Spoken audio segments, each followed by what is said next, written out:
Saskatchewan and Alberta just dropped a nuclear announcement that could literally split Canada. Alberta and Saskatchewan are already more connected to the U.S. than to the rest of Canada.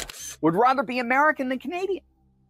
Billboards across Alberta now read, "Let's join the USA." And Alberta just dropped a nuclear announcement that could literally split Canada. Alberta just officially announced its intent to become the 51st state of the United States. Because let's be honest, Canada stopped pretending to appreciate the province that's carried half its economy. So put simply, Alberta is subsidizing the entire Canadian Confederation. Bill 54 kicked the door open for a referendum, and now, backed by oil wealth and public rage, Alberta wants out. Their economies don't just rely on American markets, they depend on them. And yet, what does Canada do? It sabotages them. Taxes, regulation. Well, Alberta finally did it. They dropped the bombshell. No more vague tweets. No more passive-aggressive pressers. Alberta has officially filed its intent to become the 51st state of the United States. Yes, you heard that right. We've gone from maybe one day to actual paperwork, filed, stamped, and sent off. That's not a tantrum. That's a full-blown divorce filing with a new partner already in mind. Represented. But now, the frustration is boiling over. Could they actually succeed? Short answer, yes. Canada has something called the Clarity Act, which lays out how a province could legally separate from the country.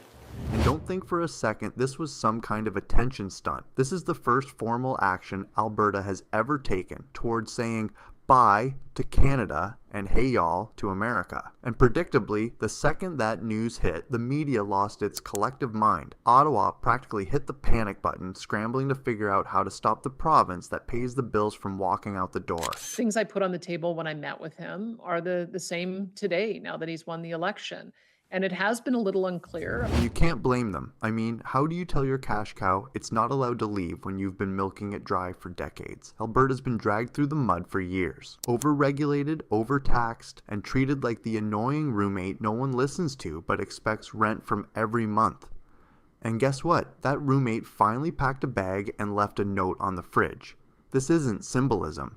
This is Alberta taking a real shot at regaining control over its oil, its economy, and, let's be honest, its dignity. Alberta alone has the third largest oil reserves in the world, behind Venezuela and Saudi Arabia. Add that to the American oil production, the U.S. becomes even more interesting. But here's the best part. Alberta didn't just say, we want out. They actually changed the rules to make getting out a whole lot easier. Enter Bill 54. The sneakiest, sassiest little piece of legislation to come out of Edmonton in years.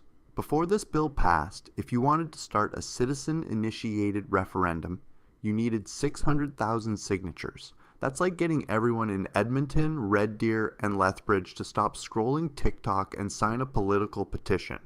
Good luck with that. So before Bill 54, if the APP, if the Alberta Prosperity Project, wanted to hold a provincial referendum on independence, they would have to garner 600,000 signatures in order for that referendum. But thanks to Bill 54, that signature requirement just got chopped like a bad haircut, down to 177,000. That's not just a cut, that's a full-on buzz. Oh, and Alberta gave people more time too, extending the collection period from 90 days to 120 days. More time, fewer signatures? Yeah, that's what we call a we're serious this time move. But with Bill 54, they slashed that signature threshold in half to 177,000 signatures, comprising 10% of votes cast in the previous election. And who's taking advantage of this? The Alberta Prosperity Project, of course. They wasted no time. They didn't just start gathering signatures. They came out swinging with 250,000 pledges already in hand. That's not hitting the goal. That's spiking the ball in the end zone and dancing on the field. Meanwhile, the folks trying to keep Alberta in Canada, they filed their petition before Bill 54 passed. Oops, that means they're stuck with the old rules, trying to grab nearly 300,000 signatures in 90 days, like it's still 2019 and people care. Good luck, team stay. So ironically, it's falling under the previous, more stringent requirements, necessitating, I guess, nearly 300,000 signatures within 90 days. Now let's talk numbers, because the vibes aren't the only thing heating up. So is the polling. Right now, a whopping 65% of voters in Alberta's ruling United Conservative Party say they want out. 65%. That's not a small protest. That's a supermajority of the people currently running the province. You know, the ones with the keys to the political machine.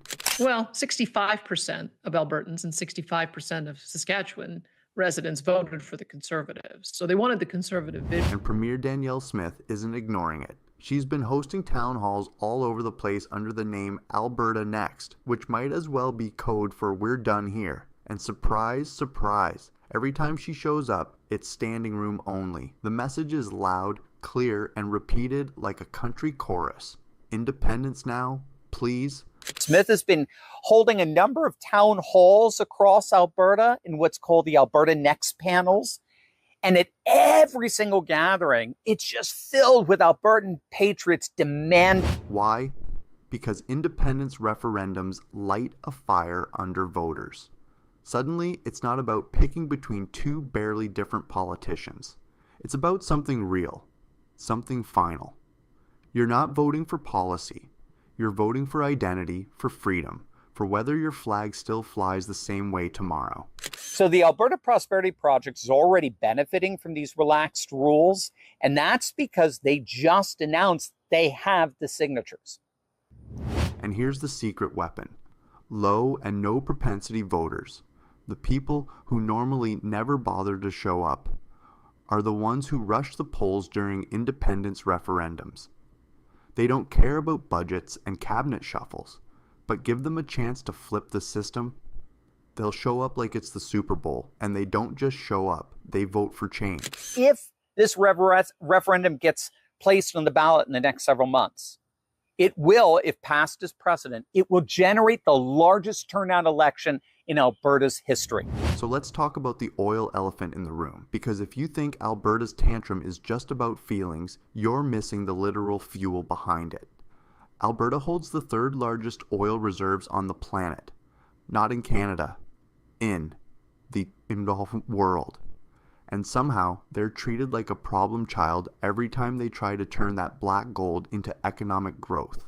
Do you think that it would be in Alberta's best interest to perhaps, embrace a bit of that separatism and become the 51st state Totally, as a yes. province? Yes, totally. I think Alberta would benefit, especially given our federal government. Meanwhile, Ottawa's obsession with carbon pricing has Albertans screaming into their wellheads. You're producing most of the country's energy and still getting charged like you're the bad guy. That's like making the firefighter pay for the water. The irony here is that the Remainers, as it were those who are campaigning for Alberta to remain in Canada, ironically have more of an uphill battle than those who want to leave. But here's where it gets rich. Economically, not just sarcastically, Alberta already trades more with the United States than it does with the rest of Canada combined. Read that again. The province is already functioning like an American state in everything but name.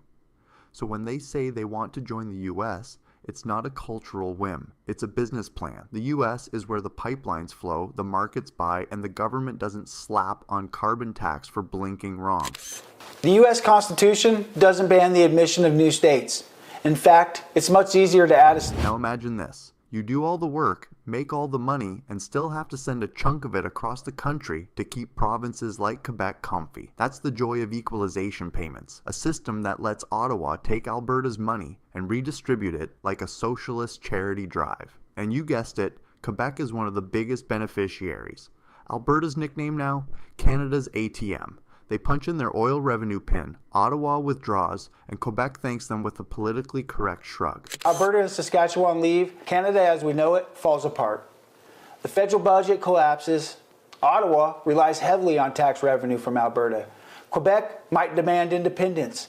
It's tried before. So yeah, people in Alberta are fed up. Independence, or better yet, statehood, isn't just about ego. It's about energy freedom, about being able to build a pipeline without needing 5 courts, 7 environmental reviews, and a national apology tour. They want to export oil directly, ditch the federal red tape, and actually benefit from the resources they produce without begging for permission. Been holding a number of town halls across Alberta in what's called the Alberta Next panels.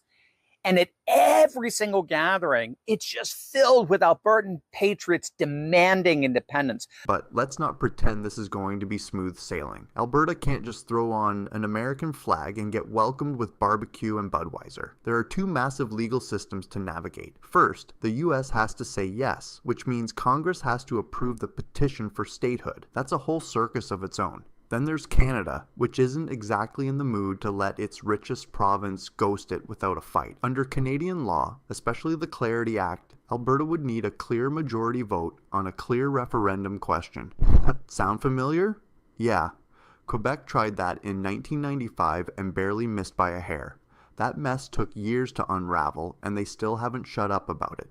America isn't looking to absorb an entire country with an aging population, massive social programs, and deep political divisions. The U.S. has plenty of problems of its own. But even if they clear the legal stuff, Alberta's going to need a crash course in cultural identity remix. You think switching countries is just about switching passports? Not even close.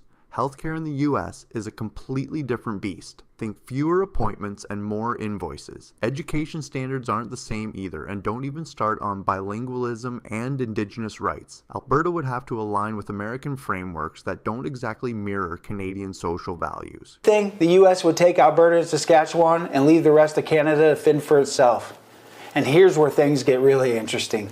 If Alberta and Saskatchewan leave, Canada... Critics aren't whispering either. They're warning that if Alberta bolts, it could jeopardize Indigenous treaties, wreck national unity, and basically light the Canadian Constitution on fire. And you know what? They're not wrong. This isn't just a bold move, it's an earthquake. And speaking of earthquakes, let's talk about the dominoes waiting to fall. If Alberta pulls this off, don't think Saskatchewan and British Columbia are going to sit back with popcorn. Saskatchewan's already grumbling louder than usual, and even BC, despite pretending to be above it all, is quietly watching the drama unfold. One province makes a break, and suddenly the whole federation looks shaky. Alienation isn't new. For decades, these provinces have felt ignored, overtaxed, underrepresented. Political theorists are already sounding the alarm. If Alberta exits, the federal government might have to rebuild the whole framework of Canadian Confederation from scratch. That means new deals, new dynamics, and probably a lot of political therapy sessions. Regardless of whether Alberta gets accepted or rejected, they've already changed the game. The country has been forced to pay attention. The map isn't redrawing itself on paper yet, but in people's minds, it already has.